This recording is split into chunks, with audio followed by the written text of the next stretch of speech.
Assalamualaikum warahmatullahi wabarakatuh. Puja dan puji syukur kehadirat Tuhan Yang Maha Esa, yang mana dalam kesempatan ini, kita masih diberi kesehatan yang tidak kekurangan sesuatu apapun.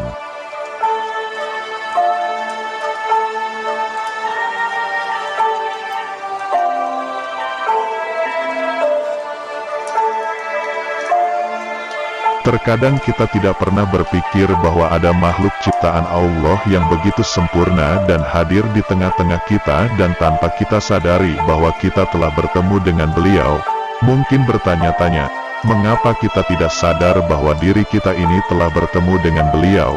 Alasan yang utama ialah kita telah dibutakan dan telah dikendalikan oleh nafsu dan keegoisan diri kita terhadap duniawi serta tidak terkontrol.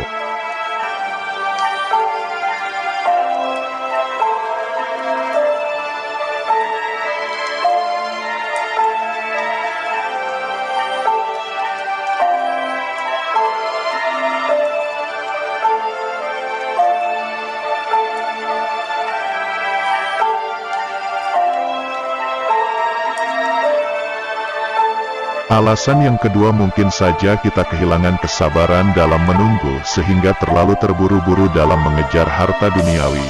Sampai pada akhirnya di hari kemudian kita tidak sadar bahwa kita telah bertemu beliau dalam bentuk yang kita tidak ketahui, namun hati menggebu-gebu bagaikan api yang tidak bisa dipadamkan.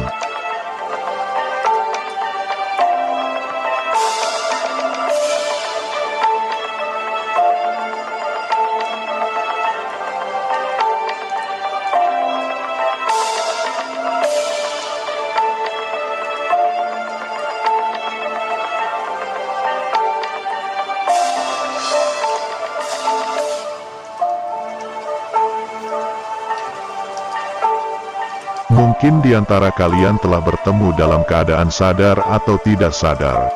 Tetapi di antara kalian juga bukan hanya sedikit yang mengatakan bahwa ini hanyalah sebuah cerita dan sebuah hayalan belaka serta sebagainya.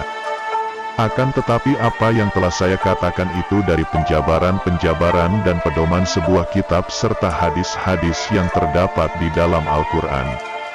Bahwa hubungan antara Rasulullah Nabi Muhammad SAW serta Satrio Piningit itu sangat dekat layaknya seorang ayah dan anak, karena buah jatuh tidak jauh dari pohonnya. Satrio Piningit selalu menjalani takdir dengan cara sadar bahwa ia adalah pemimpin akhir zaman dan ia menghadapi dengan sabar dengan diiringi oleh kekuatan imannya sehingga menjadi seimbang serta selaras agar menyatu dalam sebuah misi khalifahnya.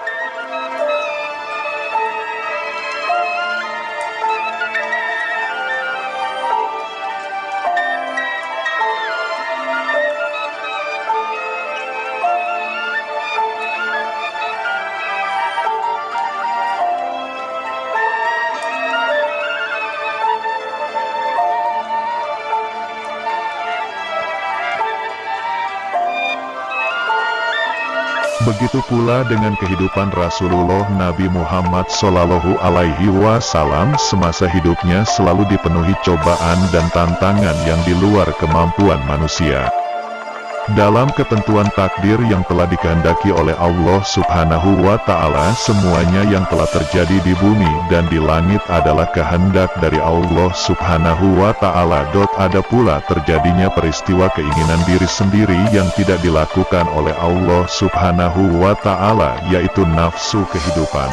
Rasulullah Nabi Muhammad SAW pernah berperang semasa di kehidupannya, yang dikehendaki oleh atas perintah dari Allah Subhanahu wa Ta'ala, meskipun beliau dipenuhi oleh kasih sesama makhluk hidup, sehingga perang itu tetap berjalan dan dilaksanakan oleh Rasulullah Nabi Muhammad SAW.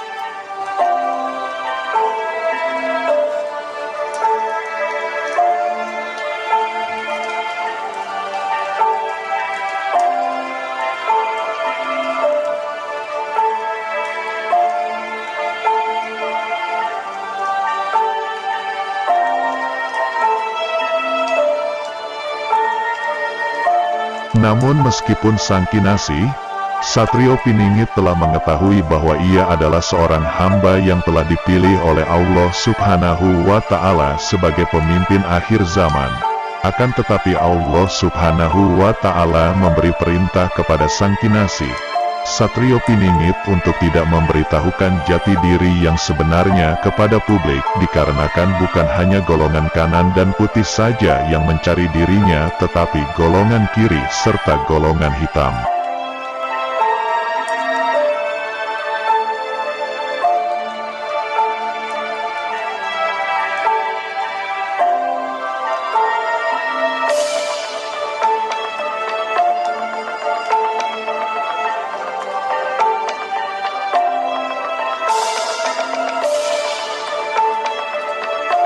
Allah Subhanahu wa Ta'ala akan membukakan gerbang untuk munculnya hamba pilihan itu ketika trompet sangkakala telah ditiupkan oleh malaikat Israel yang bersama dengan malaikat Jibril. Sang Kinasih telah mengetahui tentang terjadinya perang dalam golongan kiri dan kanan, sehingga akhirnya para leluhur kegaiban mendesak kepada Sang Kinasih untuk segera memimpin zaman. Namun Sang Kinasih membuat rencana agar ia tidak terlibat secara langsung dikarenakan belum masanya. Demikian pula, bergejolaknya alam diiringi dengan gejolak keributan manusia di mana dengan ketidakadilan oleh pemerintah, jual beli hukum, penistaan agama, jual beli ayat kitab suci, kemanusiaan yang semakin berkurang, serta sejarah yang selama ini disembunyikan keasliannya.